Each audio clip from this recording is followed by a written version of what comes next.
ওকে, so এখন আমরা যেটা দেখব সেটা হচ্ছে আমরা যে এডিটারটা ব্যবহার করব সেটা হচ্ছে VS code editor, my favourite editor. আর এর সাথে সাথে আমরা যেটা দেখব সেটা হচ্ছে যে আমাদের যে ডিপেন্ডেন্সিগুলো রয়েছে সফটওয়্যার রিলেটেড, মানে ভিউ অ্যাপ্লিকেশন তৈরি করতে আমাদের যে সফটওয়্যার ডিপেন্ডেন্সি রয়েছে সেই ডিপেন্ডেন্সিগুলো সম্বন্ধে আমরা জানব। আচ্ছা, সো ভিউ অ্যাপ্লিকেশন চালানোর জন্য প্রথমত আপনার যেটা প্রয়োজন হবে সেটা হচ্ছে নোড। ঠিক আছে, নোড জেএস ছাড়া আপনি ভিউ চালাইতে পারবেন না। কারণ কি? কারণ হচ্ছে নোড একটা কম্পাইলার, জাভাস্ক্রিপ্ট কম্পাইলার, এবং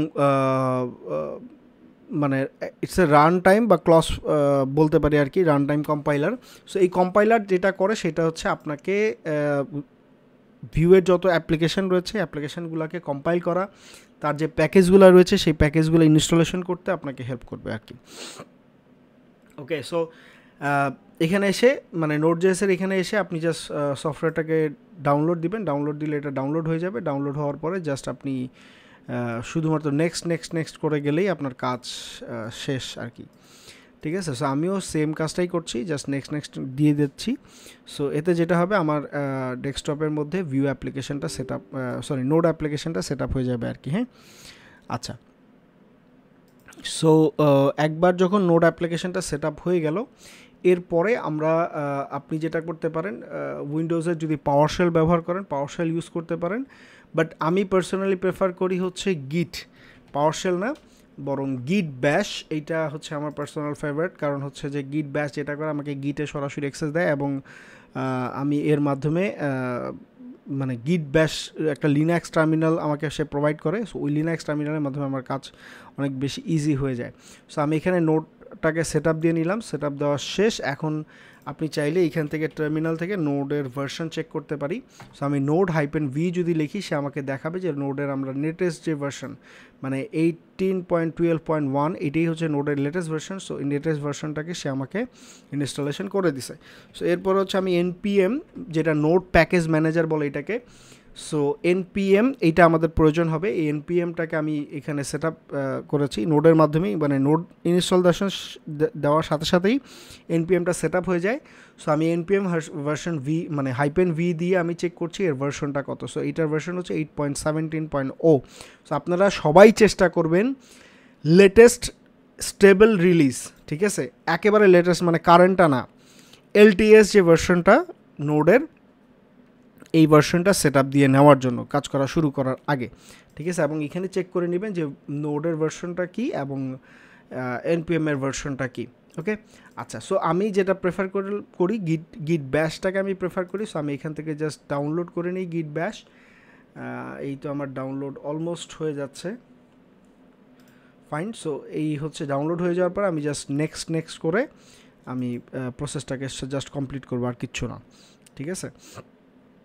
সো যারা উইন্ডোজ ইউজার তারা আমার সাথে দেখে করতে পারেন, যারা লিনাক্স অথবা ম্যাক ইউজার তারা আপনারা যেটা করতে পারেন সেটা হচ্ছে যে আপনি এই পেজগুলোতে যদি যান তখন ওইখানেই আপনি ইনস্টলেশন প্রসিডিউরগুলো পেয়ে যাবেন, ঠিক আছে। খুবই ইজি, ডিফিকাল্ট কিছুই না, জাস্ট আপনি আপনার মতন করে ইনস্টলেশন করে নেন। আচ্ছা, এইখানে হচ্ছে আমি গিট ব্যাশটা সেট আপ করে নিলাম। সো গিট ব্যাশে যদি আমি ওপেন করি, এই হচ্ছে গিট ব্যাশের টার্মিনাল। এই টার্মিনালটা আমি খুব প্রেফার করি কারণ এটা দেখতে অনেকটা লিনাক্স টার্মিনালের মতন ব্ল্যাক উইন্ডো। সো ব্ল্যাক উইন্ডোতে এরকম একটু কালারফুল জিনিস দিয়ে কাজ করতে খুব ভালোই লাগে। সো আমি এইখানে এসেও চেক করতে চাই নোড অ্যাপ্লিকেশান পাচ্ছি কি না। হ্যাঁ, পাচ্ছি। আমি npmটা চেক করতে চাই যে npm পাচ্ছি কি না। হ্যাঁ, npm-এও পাচ্ছি, ফাইন। সো এই হচ্ছে আমার গিট এবং নোড.js-এর সেট আপের যে অংশটা ছিল সেই অংশটা। আচ্ছা, আর এখন আসি হচ্ছে যে আমরা যে এডিটারটা ব্যবহার করছি VS কোড এডিটার, সেটা কোথায় পাবো? VS কোড এডিটার লিখে যদি সার্চ করেন প্রথম যে লিঙ্কটা আসবে এই লিঙ্কটাই হচ্ছে VS কোড এডিটার। এখান থেকে আপনি আপনার যে স্টেবল মানে আপনার যে ভার্সন, আপনার যে প্ল্যাটফর্ম উইন্ডোজ, ম্যাক অথবা লিনাক্স যেটাই হোক না কেন সেইটা অনুযায়ী আপনার এখানে ফাইল দেওয়া আছে, ডাউনলোডেবল ফাইল, আপনি ডাউনলোডেবল ফাইল দিয়ে ডাউনলোড করে নিতে পারেন, ঠিক আছে। সো এইখানে আর বলার তেমন কিছুই না, আমরা সরাসরি VS কোড এডিটারে চলে আসি। আচ্ছা, আসলাম। এখন আমাদের কাজ কি? এখন আমাদেরকে এই VS কোড এডিটারে কিছু সেট আপ করতে হবে। যেমন ধরেন প্রথম সেট আপটা আমি যেটা করি সেটা হচ্ছে টার্মিনালের সেট আপটা করি। টার্মিনালে বাই ডিফল্ট অনেকের CMD অথবা পাওয়ারশেল চলে আসে, মানে বাই ডিফল্ট যখন সে অন করে টার্মিনালটাকে তখন এই রকম CMD অথবা অনেকের ক্ষেত্রে পাওয়ার শেল সরাসরি টার্মিনাল আকারে দেখায়, ঠিক আছে। আমার যেমন এখানে একটু সুন্দরভাবে দেখাচ্ছে, অনেকের এইভাবে নাও দেখাইতে পারে, অনেকের একটু ঘিসা পিটা টাইপের দেখাইতে পারে, ঠিক আছে, মানে খুব নর্মাল আকারে দেখাইতে পারে, কারণ হচ্ছে যে কনফিগার করে নিতে হয় আর কি এটাকে। সো এনিওয়েজ, তো আমি এখানে যেটা করেছি সেটা হচ্ছে গিট ব্যাশ যেটা আছে, গিট ব্যাশটাকে আমি আমার ডিফল্ট টার্মিনাল হিসেবে সেট আপ করে নিয়েছি। এটা করার উপায় হচ্ছে এই যেখানে যদি আপনি যান তখন দেখবেন এখানে ডিফল্ট সিলেক্ট ডিফল্ট প্রোফাইল নামে একটা অপশন আসে। এইখান থেকে আপনি যে গিট ব্যাশটাকে যদি সিলেক্ট করে দেন তো ও হচ্ছে বাই ডিফল্ট আপনার যে টার্মিনাল, ডিফল্ট টার্মিনাল হিসেবে গিট ব্যাশটা এই কোড রিডারের সাথে কানেক্ট হয়ে যাবে, ঠিক আছে। সো এইভাবে আপনি করতে পারেন আর কি, হ্যাঁ। সো যখন আপনি সিলেক্ট করবেন তখন এখানে আপনাকে দেখাবে যে টার্মিনালটা রেডি কাজ করার জন্য। আচ্ছা, এইটা হচ্ছে প্রাইমারি একটা সেটআপের ব্যাপার বললাম। ওকে, এখন আসি হচ্ছে আমার কিছু এক্সটেনশন প্রয়োজন হবে ভিউ নিয়ে কাজ করার জন্য। সো এক্সটেনশনের জন্য আমি এখানে যেটা করব সেটা হচ্ছে আমি টাইপ করব ভোলার, জাস্ট এটা লিখব ভোলার, ঠিক আছে। ভোলার হচ্ছে ভিউ.js-এর ডিফল্ট সেটআপ, মানে সরি ডিফল্ট সেটআপ বলছি, মানে ভিউ.js-এর VS Code রিলেটেড প্লাগইনসগুলা বা VS Code রিলেটেড এক্সটেনশনগুলা যেটা ভিউ.js-এর যে কোর টিম, সে কোর টিমই ডেভেলপ করেছে। এইখানে অনেকগুলো এক্সটেনশন রয়েছে, এই এক্সটেনশনগুলো আপনার ডেভেলপমেন্ট স্পিডকে খুব বেশি পরিমাণে ফাস্ট করে দিবে, হ্যাঁ। সো এখানে ভোলার লেখার সাথে সাথে যতগুলো অপশন আসবে সবগুলো অপশন আমার দরকার নাই। আমরা এইখানে দেখেন 13টার একটা অ্যাকশন দেখতে পাচ্ছি, তাই না? 13টার একটা এক্সটেনশন প্যাক দেখতে পাচ্ছি, তাই না? ভিউ ভোলার এক্সটেনশন প্যাক 13টার একটা প্যাক আছে এখানে।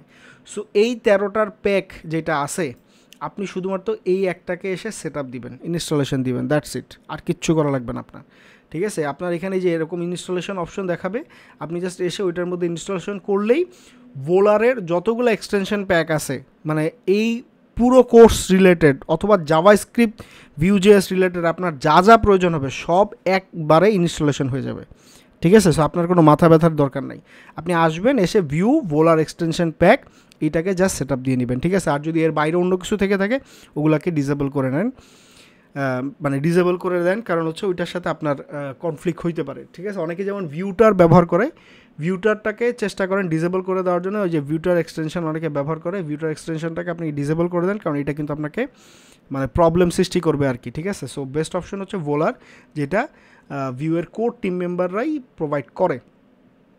আচ্ছা, সো যেটা বলছিলাম জাভাস্ক্রিপ্ট, প্রথমে জাভাস্ক্রিপ্ট সেট আপ হবে, তারপর হচ্ছে পাথ ইন্টেলিজেন্স সেট আপ হবে, যেটা আমাদের অটো কমপ্লিশনকে হেল্প করবে। Auto close tag, auto rename tag set up হবে, স্যাস সেট আপ হবে, ঠিক আছে, আমরা দেখবো এটা।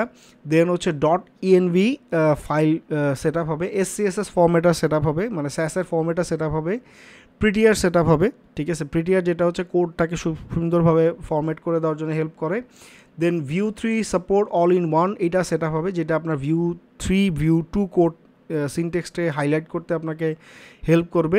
আচ্ছা, তারপর হচ্ছে ভিউ জন্য VS কোডের যে স্নিপেটসগুলো রয়েছে সেই স্নিপেটসগুলো সেট আপ হবে, ESLint সেট আপ হবে। ভোলার ভিউয়ের যে বেসিক প্যাকেজ ভোলার সাপোর্ট, সেই ভোলার সাপোর্টটা সেট আপ হবে। দেন অটো ইম্পোর্ট যেটা, এইটাও সেট আপ হবে, যদি আপনি এটাকে আমি দিয়ে নিলাম অটো ইম্পোর্টিং। সো সব মিলায় এই প্যাকেজগুলো হচ্ছে আপনার এখানে সেট আপ হবে আর কি, ঠিক আছে। আচ্ছা, সো এই সবগুলো প্যাকেজ আপনাকে যেটা করবে সেটা হচ্ছে আপনার প্রজেক্ট খুব দ্রুত বিল্ড আপ করার জন্য আপনাকে হেল্প করবে, ঠিক আছে। সো এর বাইরে আর কেমন কিছু নাই। যারা জাভাস্ক্রিপ্ট নিয়ে কাজ, মানে টাইপস্ক্রিপ্ট নিয়ে কাজ করতে চান, ভোলার ভিউ টাইপস্ক্রিপ্ট এই ধরনের কাজে যদি কেউ যেতে চান, তাহলে তার জন্য সেট আপ রয়েছে টাইপস্ক্রিপ্ট ভিউ প্লাগইন ভোলার, এইটা আপনি সেট আপ দিয়ে নিলে আপনি টাইপস্ক্রিপ্টের সাপোর্টও পাবেন। আচ্ছা, আর ভিউয়ের যে টিম মেম্বাররা আছে সেই টিম মেম্বারদের ছবি এখানে দেখতে পাচ্ছি, আর উনি হচ্ছে ভিউয়ের ওনার, মানে ভিউ ডিজাইন করেছে হচ্ছে ইভান ইউ। সো এই হচ্ছে সেই ইভান ইউ, ওকে। আচ্ছা, সো এই হচ্ছে ভিউয়ের basic browser, sorry VS code editor, বা আমরা যে কোড এডিটার ব্যবহার করবো সেই code editor related set up, okay. আচ্ছা, এখন এর পরের ভিডিওতে, এই ভিডিওটা এখানে শেষ করে দিচ্ছি, এর পরের ভিডিওতে গিয়ে আমরা দেখবো হচ্ছে ভিউয়ের ওয়েবসাইট রিলেটেড, মানে ব্রাউজার রিলেটেড ভিউয়ের একটা এক্সটেনশন রয়েছে, ওই এক্সটেনশনের বিষয়টা আমরা দেখবো আর কি। ভিউ, যেটাকে ভিউ ডেভস টুলস বলে, যেটা আমাদেরকে আসলে ভিউয়ের যেই মানে আমাদের ভিউ অ্যাপ্লিকেশনের যে ডিবাগিংটা, সেই ডিবাগিংটা করতে আমাদেরকে হেল্প করে। সো আসেন নেক্সট ভিডিওতে দেখি।